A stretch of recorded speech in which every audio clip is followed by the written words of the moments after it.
प्राकृतिक घटक देखिए दो प्रकार का होता है। कितने प्रकार का होता है आपको याद रखना है। प्राकृतिक घटक निम्न दो प्रकार के होते हैं।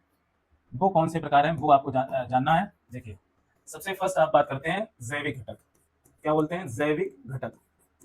जैविक घटक इसको हम क्या कहते हैं? बायोटिक बायोटिक फैक्टर कह सकते हैं। बायोटिक फैक्टर घटक को हम क्या कह सकते हैं अंग्रेजी में? बायोटिक फैक्टर कह सकते हैं। अब जैविक घटक को एक और नाम दिया जा सकता है लिविंग फैक्टर। क्या कह सकते हैं? Living factor. ये याद रखना, लिविंग फैक्टर कहा जाता है। और दूसरा जो प्राकृतिक घटक होता है उसको बोलते हैं अजैविक घटक। क्या बोलते हैं? अजैविक अजैविक घटक। आप याद रखना अजैविक घटक। और अजैविक घटक के अंतर्गत क्या है? इसको हम नॉन लिविंग फैक्टर या इसको बोलते हैं एबायोटिक फैक्टर। क्या बोलते हैं? Abiotic factor. याद रखना, बहुत ही इंपॉर्टेंट क्लास आपकी है और आने वाले समय में रहेगी यूपी टेट के लिए और सुपर टेट के लिए। तो अजैविक घटक को हम क्या कह सकते हैं? Abiotic factor. और इसी को हम कह सकते हैं नॉन लिविंग फैक्टर। क्या कह सकते हैं? Non living factor. Non living means आप जानते हो निर्जीव, जिसमें जीवन ना हो उसे हम क्या कह सकते हैं? निर्जीव घटक। ये कैसा घटक है? तो निर्जीव घटक भी कहा जा सकता है जैविक घटक को। और ये हमारा बायोटिक फैक्टर या जैविक घटक, और इसको हम क्या बोलते हैं? सजीव। इसे हम क्या कह सकते हैं? सजीव। देखिए प्राकृतिक घटक में सजीव क्या है हमारा, तो देखिए आप सभी जानते हैं यहाँ पर क्या क्या आ जाता है, तो आ जाते हैं पेड़ पौधे। क्या आ जाते हैं?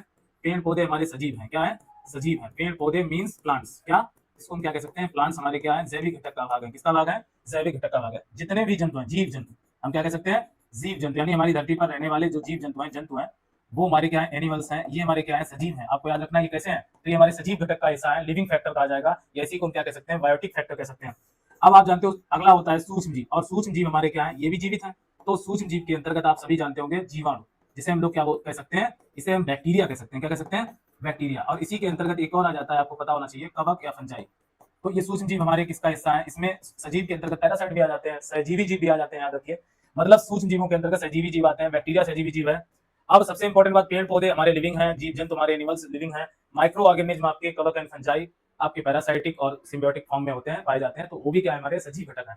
अजैविक घटक की अगर बात करते हैं दोस्तों, तो याद रखिए यहाँ पर आता है मृदा। आपका कैसा घटक है? तो ये हमारा सॉइल, हमारी क्या है? मिट्टी। ये हमारा भैया बड़े अच्छे से याद रखिए अजैविक घटक का पार्ट है, नॉन लिविंग पार्ट है। आपका प्रकाश मीन्स लाइट, ये भी क्या है? एबायोटिक फैक्टर है, जिसे हम लोग लाइट बोलते हैं। सूर्य के प्रकाश से मिलने वाली ऊर्जा हमारी लाइट। इसके अलावा आप जानते हो जल हो गया, जल हो गया, वर्षा हो गई, आपका जल के अंतर्गत वर्षा आई गई। इसके अलावा वायु।